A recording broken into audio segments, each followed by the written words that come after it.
Hey there, thanks for tuning into Duckbricks. I'm Chris, and welcome to another episode of Bionicle Fanon Reviews, the show where I review Bionicle and construction-related creations, canon or non-canon, pretty much any construction model that was not an official LEGO Bionicle set. These range from the canonized 2005 Dark Hunter and Rocky builds to the more recent TTV Canon Contest builds, and now even more recently, the Duckbricks Fanon Contest winners builds, as well as just a plethora of different mocks and random non-canon builds. Really, if there's a Bionicle build that catches my eye and has instructions for it out there, I will build it and review it for this channel. So if you're a longtime fan of the channel, you may know that this is one of our oldest ongoing series, and I plan to continue it until there are no more Bionicle models to review, which shouldn't be happening for a very long time. We've been making our way through the Dark Hunters and Rocky, as well as the other random canon models, but before we get into that, let's take a look at the criteria by which I review these Bionicle models. For every Bionicle Fanon review, I rank the builds by 4 key points. Number 1 is posability. Can the model get in good poses? Can it support its own weight? And can it hold the weight of its own weapons, or is it just falling over? Number 2 is building techniques. Is the model just regurgitating stuff from existing LEGO sets, or is it trying something new and doing that well as using unique parts usages? Number 3 is overall aesthetics. How good does the model look completely agnostic of storyline relevance, and is it generally aesthetically appealing? And finally, number 4 is believability in universe, which means that does the storyline given to the model by the Bionicle story team make sense given how the model is built, and does the model scale well next to some representative samples from the Bionicle universe? And with that, let's consider these 4 points and more as we jump into a brief story and lore explanation of today's featured build. Alright, and so for today's featured Bionicle Fanon mock review, we have the last of the 6 revamped Toa Onua by Nielsniels. If you've been following this journey, we've been taking a look at all of the different revamped Toa Onua, from Toa Tahu to Gali to Liwa, Kopaka Pohatu, and finally today we have Toa Onua. Obviously, Onua needs no introduction. He's one of the classic 6 Bionicle Toa, and it's really been a treat to actually be reviewing and taking a look at all of these different characters that have been revamped over the course of these Fanon mock reviews. All of the 3D printed elements used in this build can be found in the description below, from the claws to the kanohi, so do check that out, and also check out the description links for the creator of this build as well. And so without further ado, let's just jump right into our review of the revamped, almost like a G3, Toa Onua. Alright, so here we have the revamped version of Toa Onua. Again, I'll be reviewing these off of 4 major points: posability, building techniques, aesthetics, and believability in universe. Where for the believability in universe point, I'll be bringing alongside all the previous set versions of Toa Onua, just in case you want to see what he looks like compared to all of the other versions. So stay tuned for the end of the video to check that out. Of course, though, let's just start off with number 1, which is posability. Now, if you've seen any other revamp reviews of these revamped Toa, you may notice that posability is a bit of a hit or miss for a few of them. And that's why I am very, very happy to say that this one is easily the most stable and the most posable of all of the Toa Onua revamped. And there's a reason for it. So starting off with the legs here, you can notice that he has fully bendable knees, which is nice. Despite having very bulky legs, you can really just fully bend the knees, and the feet are actually mounted on friction add-on joints, which adds a lot of extra friction to the way the foot movement itself. It's really nice because, of course, when you move the foot around, you want to have a lot of friction there to make sure this figure is stable, and this has a ton of it. So that is a really great touch. Really happy to see the friction joint actually being integrated there. Now, of course, as we move upwards to the upper parts of the legs, he actually does feature full-on waist articulation, so you can pivot the waist back and forth, up and down, side to side. Really, everything is mounted on a ball joint. The entire upper torso is mounted on a single ball joint, which may seem unstable, but surprisingly really holds up very well. I don't really have any stability problems, even with a model this heavy, and you can really get him in all sorts of different poses without the fear of things falling off. In fact, you even have a bit of hip articulation with the way that these ball joints are mounted here. Just in case you want to, say, angle the hip forwards or backwards here, you do have that extra bit of articulation to bend it like so. And so with that, that's the posability on the lower half of the body. And speaking of the upper half of the body, you may notice a gear sticking out the back, because in fact, you can actually move this based on a gear function. Twisting the gear on the back of him, once I actually get this fully aligned, allows you to swing the arms back and forth, just like the original model. It's a really fun play feature. It works really well. The arms are in no fear of slipping or drooping because obviously it's just claws mounted on either end. Very, very simple, but works super well. What's really great is that the way this function is set up is very similar to the 2015 G2 version of Onua, which had literally a ball joint there to add friction to the gear function. So when I turn the gear here, the arms will stay in place. As you can see here, you really can get this into all sorts of movements, moving it very quickly even, and the arms will still stay perfectly in place. So this is a really well done feature. I'm very happy with the way it was executed, and really it's just super nice to see a fully functional gear function on a Toa that doesn't compromise the stability or aesthetics. It just works exactly as it should and works really well because this is just so satisfying to do. Reminds me of playing with the original Toa Onua Mata set, and it's a really fun play feature in general. Moving onwards though, that is basically the major point of articulation that you've got here for the arms themselves. They are thankfully mounted on ball joints, so if you're not using the gearbox action feature, you can still pose the arms generally fine. Again, mounted on the ball joints, you can really get them in all sorts of different poses. Has a little bit of trouble moving upwards just because of the way that this piece is mounted right here. Not really even sure why this in particular is mounted the way it is. As you can see, this ball joint right here does not actually attach to anything. It just kind of is there. I guess it's kind of there to add some bulk to the arm, but it does tend to kind of hit a piece here and there. So that is something that I probably could have been avoided if they just used a different Technic piece on the top here. That being said, it's not a major thing because you can still move the arm completely up and down. Of course, the elbow is just a standard ball joint as well, so you can get a whole lot of articulation out of this. And the hands themselves are mounted on these pieces right here, these circular CCBS add-on weapon pieces, so they're really, really stable, and they work really well for the claws themselves. Moving onwards, there are a few things I do want to note that probably were not intentionally supposed to be quote-unquote posable. As you can see, it's really easy, unfortunately, to just knock these armor plates out of the way. They really aren't adhered to anything other than just a single Technic pin, so it's super easy to accidentally get the armor knocked out of the way. But other than that, the posability is quite good. And again, this is the most stable of the Toa. It does not take much to get him in a good-looking pose. As you can see, you're really bending the leg here, getting him in kind of strange poses, and he still will stand up.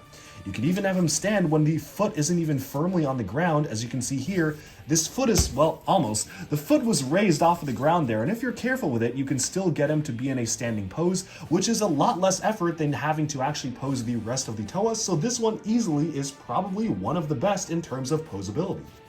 Moving onwards though, it's time to talk about building techniques. So the building techniques for this model are incredibly advanced, and I'm really impressed by the perfect blend of system, Technic, and CCBS that really all comes together to have a cohesive whole. Let's just take a closer look at the leg here because this is really well done. First of all, the upper leg is a really nice blend of different Technic pieces to showcase a black upper portion transitioning down to the dark gray version. It's a little bit hard to notice and make out, but these are actually system pieces. They're these system cheese slopes just kind of mounted on here.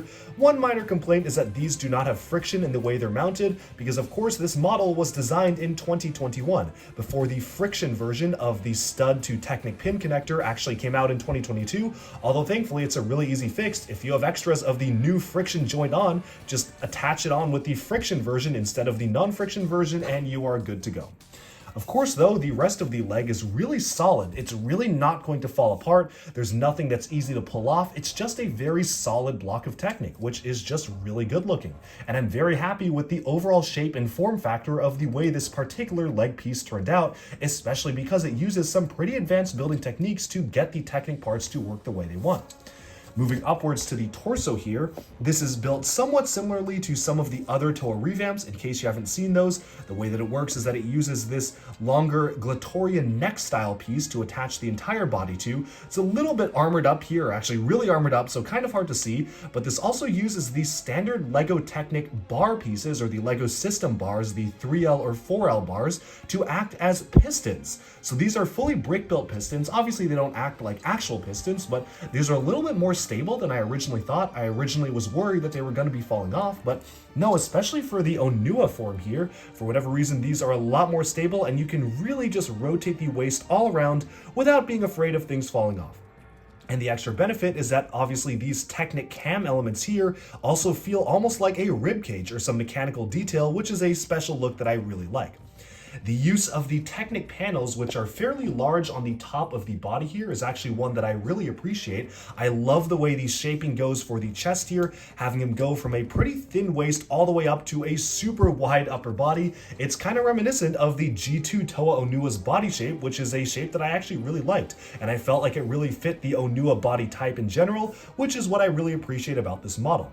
The mask itself is 3D printed. It was specifically designed to be the adaptive form of the Picari, so I really do like how that one turned out in particular. I think it just looks really good and feels like a natural evolution of the original Picari piece. One thing that I actually haven't been mentioning in these Toa reviews that I figured is a good point to bring up now, I just really appreciate the attention to detail in making sure the eye color is the same as the original Toa Mata. Bionicle, these sets themselves were not very good at making sure the eye color was the same, and they kind of tended to swap things around from model to model, but this one I appreciate because I do think the original eye colors from the Toa Mata were some of the best ones to get, and so I'm pretty happy with getting this in transparent green. Moving on to the back here, again, this is just using basically the same technique as was used on the 2015 Toa Onua, but hey, if it works, it really works here. And you can even see that some of the detail in the way the upper arms are constructed are very unique. By comparison, the lower arms and the midsections feel a little bit rudimentary in terms of just taking a standard limb element, attaching a CCBS piece via a T pneumatic pin connector, as well as one of the Toa Metro armor pieces, and it does sometimes tend to make the arms feel a little bit too long, or maybe the hands feel a little long. This feels like the start of his hand just because of the nature of the 3D printed piece, but instead we're led to believe that this entire build, including this large section right here, is his hand, because otherwise he'd be seemingly triple jointed, which does feel a little bit strange, but honestly, given the pieces available, it does make sense to me. One thing that could have potentially worked was just simply attaching the claws to the end of the hand here, although I do appreciate the large cylinders because they feel more proportionally correct, as well as make him feel a lot more bulky if you're not paying too close attention to how many joints he actually has. With that though, I feel like I've pretty much summed up the building techniques for this model. It's a very well designed model, and it does not have many of the other problems that some of the other Toa revamps have in terms of stability and posability issues, or even fragility. This is a model that works very well as both a display model and a play model. With that, we can now move on to point number 3, which is general aesthetics. And yeah, like most of the other Toa, I don't have too much to say here other than it's really good looking. I love the transition of the blacks to the dark grays, all the way back to the blacks again at the tips. The inclusion of the transparent green stud really does add a lot to his appearance, and if you look at Onua head on, just ignoring the detail, it's very clear he has an incredibly distinctive silhouette. He's got some spikes up on his shoulders, a very narrow waist that leads to a very broad chest, just a really interesting building style for the silhouette of this character, and really makes him feel like something completely unique compared to the rest of the Toa. That being said, obviously visually it is just a lot of blacks and dark grays, which is accurate to the original Onua. Maybe it could have been a little bit more visually interesting if they included some of the colors from, say, the G2 versions, like the transparent purples, although I understand wanting to keep it mostly to the G1 style of the Toa build, so it makes sense to just go with the dark gray and black here. And speaking of the G1 Toa, I think it's time to move on to point number 4, which is believability in universe. In which case, again, we are bringing over every single past version of Onua to take a look at for this model. Starting off right here, we have Toa Onua. This was introduced in 2001, and really you can see that the revamp model here draws a lot of direct inspiration from this model. The dark gray limbs pretty much make an appearance here. Obviously he's wielding 2 large claws at the end of his hands. Even the way the feet are constructed make it feel like he has a bulkier lower section, kind of like Onua Mata here, and even the gearbox is kind of positioned the same exact way in terms of being able to let Onua dig. However, there actually are quite a few similarities to other versions of Onua, and I really feel like this model bridges the gap between all different generations of Bionicle, and let me explain what I mean. So next up here, we have Toa Onua Nuva. This was the 2002 version of Onua, kind of just the upgraded version of the original Mata form. He was wielding these massive chainsaws instead of his claws, which were maybe a little bit goofy, but I do actually like the way that this one worked out. So that was from 2002. And then they kind of went in a completely different direction for 2008's Onua Mystica. This was the Mystica form of Onua here. He's a lot taller and lankier here compared to the original versions of Onua, who was really built, especially with this one, built like a powerhouse with very wide shoulders. But I guess he did kind of make up for it by having a massive shield on the side. The mask, though, is kind of unrecognizable. Moving onwards, of course, when Bionicle was rebooted in 2015, we got newer versions of the Toa. Here's my heavily modified version of the 2015 Masters Toa. So this was the Master of Earth Onua version. He was a lot shorter than that for the official set, but generally the overall aesthetic is kind of the same, with using the same exact large Hero Factory CCBS/Hulk torso piece. And then in 2016, we got the Onua Uniter version, where he was paired with the Creature of Earth, which we can see all the way in the back right here. Again, made some slight modifications to that design, but for the most part, they're kind of very similar to the official sets. So here we can see that this newer revamped version of Onua takes pretty much the best aspect of a lot of these builds and truly combines it to one of the best Onua builds I've pretty much seen ever. Some of the lankiness and skinniness of the limbs of 2008 Onua here has really been translated to this model, specifically to accentuate the parts of the body that really are almost cartoonishly larger, which provides a really good contrast between the skinnier limbs here and then the much larger body. Obviously, some inspiration was taken from the 2002 version, which is very, very wide. Of course, these ones are even wider for the G2 versions, and you can really see the design influence spreading across all different versions of Toa Onua. From the first one to the last one that we got, there's a lot of similarities between them, even when it comes down to the mask design. All in all, I think for believability in universe, I can't not give this a 10 out of 10. This to me is basically the perfect Onua that you can possibly come up with, bridging the gap between G1 and G2, CCBS and Technic and LEGO System all together to make the perfect model. But how does this stack up for the rest of the points? And so we're going to talk about those and how it ranks right now. Starting off with point number 1, posability, I think that this one easily is the best of the other Toa. Sure, there's some restrictions in the way the upper arms work. Not really sure why this piece was mounted so loose and what exactly that is doing there in terms of actually allowing you to articulate the arms fully, but everything else I'm very happy with. And the extra added stability with the friction elements on the feet there are really great in terms of giving this a lot more stable of a profile. Obviously, the waist and hip articulation do a lot in terms of posability, and even the arms themselves having the gear function added in is really nice. And so for posability, I'm just going to go ahead and give this a 9 out of 10. It would be pretty perfect if I could raise the arms up just a little bit more, but it's not too bad, and everything else is really amazing about this model. Moving on to point number 2, building techniques. Again, I was kind of blown away by the building techniques used here. If anything, I only feel like this particular piece right here could have been shortened. I don't know why the gear is mounted so far back. Kind of messes a bit with the aesthetics and the playability of it, but honestly, that's a very minor complaint. And other than these pieces being very easy to accidentally knock downwards, which is a bit of a complaint here, I do wish that these were secured on a little bit better. Everything else is very nice. And so for building techniques, I'm just going to go ahead and give it a 9 out of 10 as well, same as posability, because other than just a few minor things here and there, these could have been attached on a little bit better. Obviously, the panels here could have been attached a lot more securely as well, but other than that and a few minor things here and there, this is built really well. It's a solid model that accomplishes both aesthetics and play. And speaking of aesthetics, it's probably a good time to move on to that point. Not to get repetitive here, but I think I'm going to give aesthetics a 9 out of 10 as well. This is almost a perfect score other than a few things that kind of bug me a little bit in terms of the triple joints on, say, the arms here. I'm not really sure if those necessarily needed to be that triple jointed. I totally would have been fine if, say, this was all one piece and then this was its own separate piece, or maybe this whole thing was one piece and you could actually move the hand around. Maybe some sort of compromise could have been made there, but otherwise everything is quite good with the model. And again, the gear is really far back, really kind of makes it detract from the aesthetics and makes it look a little bit more obviously like a toy, but everything else is very good about this model, and it's really impressive how they managed again to pull off a good looking model that also is fun to play with.